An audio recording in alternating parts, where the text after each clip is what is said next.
Sanbanani, Dumilong, Abusheni, hi. So I cannot start this video without acknowledging just how tense it has been over the past couple of days and weeks in this here South Africa, our land. I'm not a political analyst, neither am I an economist, but I'm definitely a citizen that is actively and deeply concerned about the direction we as a country are headed. I just want to say something to you. Yes, you, black child. You are exactly what this land, what this time, what this moment needs. But before you can be a salvation for this land and this time and this moment and this space, you have to first recognize just how much you need yourself. Because in all actuality and truth, the two are really interlinked. And a part of needing yourself is also knowing that your purpose connects you to the change, the greater change that you will affect. You've got to know and believe within yourself that you are capable and deserving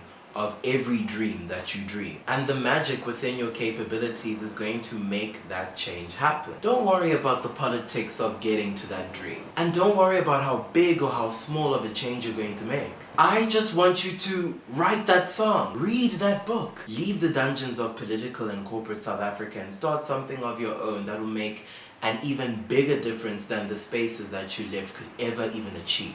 Get that degree, sign that deal, provoke that debate, stay woke, improvise, borrow, hustle, just do it. And I totally understand that we are beings that walk different paths and we are privileged and unprivileged in different ways. But if it matters to you, if you connect with that belief that you're magical, capable, but most importantly necessary, you will attract the things and the people that will make your magic come into fruition. Be intentional, be unapologetic, be consistent, but most importantly, be radical as fuck. And keep in mind that being radical isn't necessarily about being loud or extra boisterous. Being radical also has to do with being sound enough to disrupt things in a way that is interesting and unique and effective. So, with that being said, let me go on with my version of being disruptive and radical. Jesus. So this particular episode is about a whole range of interlinked themes, right? But I would say that fundamentally this episode is about problematizing whiteness. But what I'll do is that I'm going to nuance this conversation by problematizing the kind of whiteness that is developed and groomed within cis heterosexual, patriarchal, hypermasculine, heteronormative spaces of glorified learning that we call all boys schools, right? And so the biggest lesson that can be taken away from this episode is how institutional cultures can harm an individual's life. And this webisode is particularly sentimental to me because I finally get to create and assign a vocabulary and an assembly of words and sentences to experiences that I thought I could never even talk about. Regardless of the fact that I continue to see traits of what I'm about to tell you guys today within my life every single day. So I went to this all-boys school somewhere hidden in the evergreen parts of Johannesburg North. From the nerds that would rack up all the academic awards at the end of every year, to the mischievous boys that would secretly perv on a hot female teacher, to the jocks that bought so much protein and muscle generation formula you would think that they had warehouses in their homes. From the siyabongas and the chepus that rocked greasy comb-overs, to the hip-hop cats that would take advantage of class presentations as an opportunity to make us listen to their mixtapes. Trust me, I've seen the most. But I'm only like a few years out of high school, so I can only assume that things have gotten more hella. So I didn't really date in high school, right? Mostly because no one was worthy of this. No, but think about it. A young, black, cultured, teenage homosexual such as myself, spending up to 80% of his teenagehood in a space that perceives rugby and 1600 Viking rhetoric as the perfect ingredients that creates the South African gentleman making a global difference.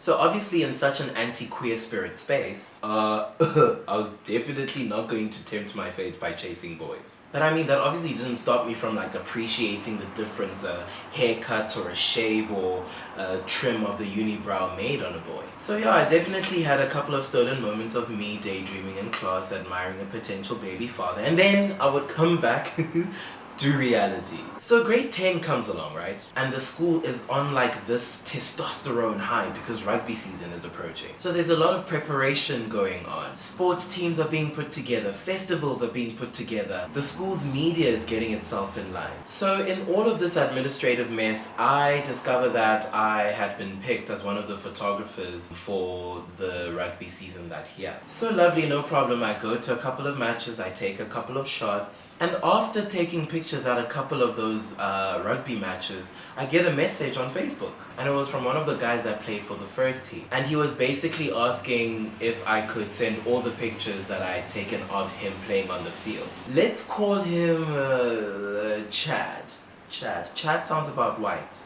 Yeah. So I'm like to him, sharp, no problem, Skawara, I've got you. So I go to my archives, I find all the pictures of him that I took while he was playing, I compile them into a little zip file, and I email them to him. So this goes on for maybe another couple of weeks. I go to the rugby games and I take the pictures, and then later on that afternoon or that weekend, I send them to Chad upon his request. And the interesting thing about the progression of our relationship is that Chad always insisted that him and I continue to speak, him and I continue to see each other. And my interaction with Chad made me nervous and excited at the same time, because I was just like, here I am, I'm this grade 10, and I'm dealing with, in terms of when we're speaking about the social hierarchy, a senior person, a matric, a first team rugby player, and on top of that, he's hot. So I'm definitely feeling some type of way about my situation. So time goes on and we are interacting more on Facebook, and it gets to a point in our relationship where we begin to make arrangements to see each other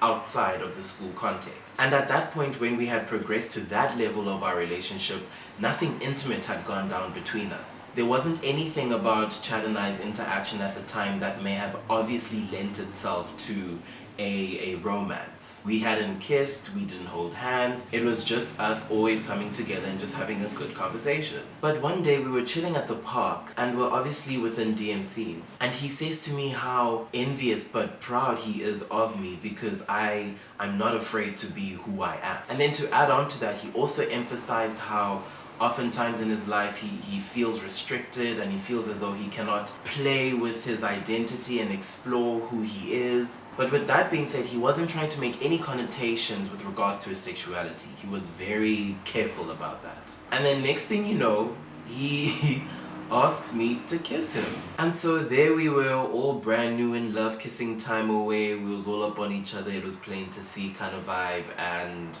yeah, I was in a very good place at that stage. And as happy as I was, it was also weird because, you know, Chad insisted on us keeping this thing between us. Like, it had to be a secret. And he always emphasized that nobody should know, that I shouldn't tell anybody, not even my closest friend. And I guess that's where the problematic tragedy began. So here I am dealing with a very difficult dichotomous situation where on the one hand, the more private time that Chad and I spent, the more he unraveled and the more I fell for his vulnerability. But at the same time, the more of him that I got to have in our private capacity, the more restrictions he would impose on me in public.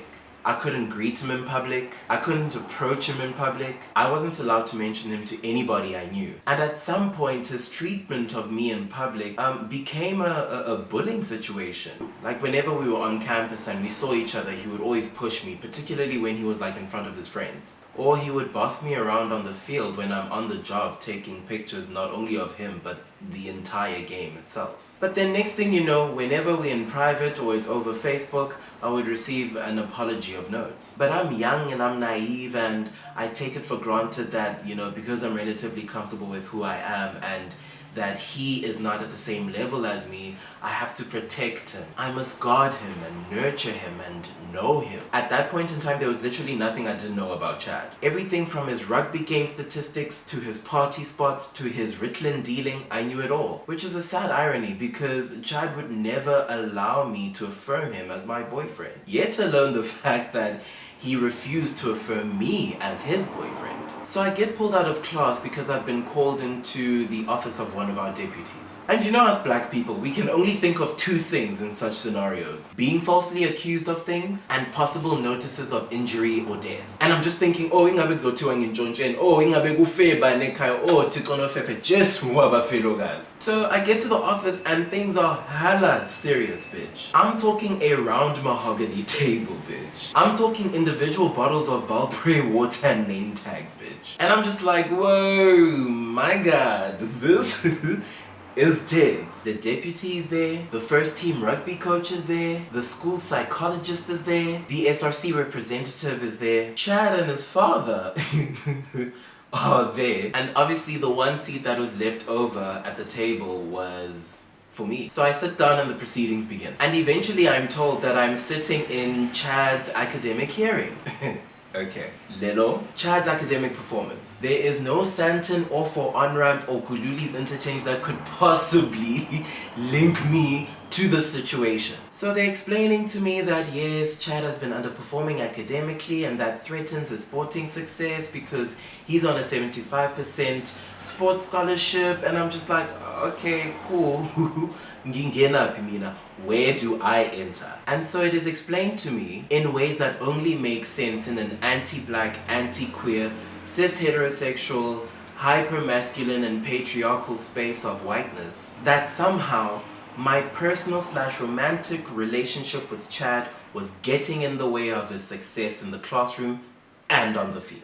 So Chad's father pulls out 3 plastic sleeves. One sleeve contains his fitness statistics, one sleeve contains his academic report, and then the final sleeve, lol, contains printed versions of the conversations we've been having on Facebook. So to sum this tragedy up real quick, Chad somehow fucked up his academic and sporting life and then pinned the blame on having a relationship with a boy. So the hearing eventually concludes. Chad was sent home for a couple of days because it was agreed that he needed time to rest, while I was sent to the school psychologist for a couple of sessions. And the next thing you know, life went on as though nothing had happened. So as you can see, that particular episode in my life was just an intersectionality of tragedy upon injustice upon tragedy upon injustice. I'm going to actually make this reflection pretty simple, and so I hope this will be particularly helpful to the people that claim to not understand the politics of class, race, queerness, hegemonies, and intersectionalities. So Chad is an interesting character for me because he symbolizes for me what white men do and what white men become when they overstep certain boundaries and panic as a result. So to say that Chad felt very comfortable in an environment such as the school that we attended is putting things rosily. Chad was among the celebrated figures in that school. Chad was white. Chad was not only a rugby player, he played for the first team. Chad was also on a sports scholarship. And that's exactly what the school at the time lauded and applauded. And in terms of the social hierarchy, Chad was definitely way up there. I honestly don't know what Chad did to jeopardize or compromise his performance in the classroom, but that obviously had a negative impact on his scholarship and his performance on the field. But because of the way that Chad is set up and privileged within the space that we call all boys schools, Chad knew very well that using his personal relationship with me was going to get him out of trouble. Chad did this because he knew that the school would buy it, but he also knew that the school had his back, which brings me to a reflection on the school itself.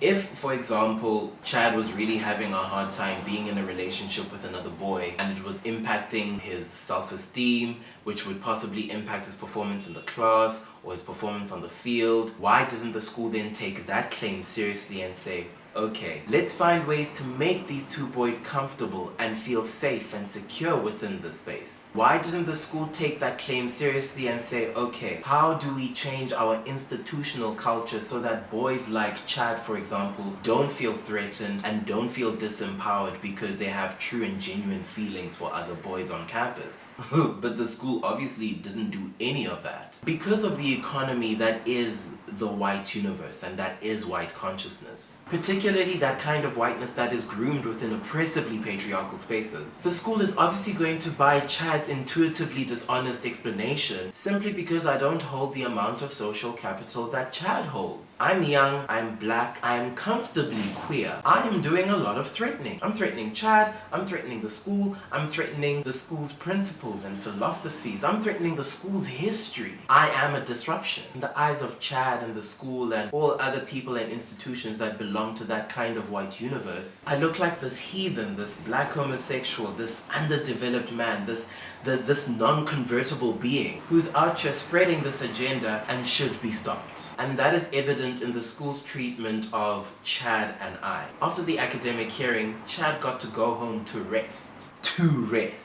While I was sent to go have 7 therapy sessions. The reason why I particularly emphasize this point is because if you read up on the history of how black people and queer people have been treated by institutions, whether it's through medicine or psychology or academia or science, you'll get to know and understand just how sinister it was on part of the school for them to send me and go and have 7 rounds of therapy. I think the other thing that disappoints me about this whole situation is that I fell for someone's vulnerability. I guess the other thing that really upsets me about this entire situation is that it's very difficult to reconcile someone's deep and inner feelings with things like institutional culture. I think that Chad found a friend in me, he may have found a confidant in me, and perhaps even a lover. But at that particular moment in time, it was very difficult for Chad to fully acknowledge and accept that. And as a result of that, well, he made me take the fall, simply because it was safer for him to preserve his privilege. I continued to see traits of that very experience that I had all the way in grade 10 today in my present life. I think I actually talk about something very similar in one of my previous videos. So do yourself the favor and go check it out. And with that being said, thank you so much for watching. If you liked this episode, like and subscribe and share. If you didn't like the episode, like, subscribe and share. And don't forget, yes you, black child, that you are magical, that you are capable, and that most importantly, you are necessary. Mwah! Bye guys.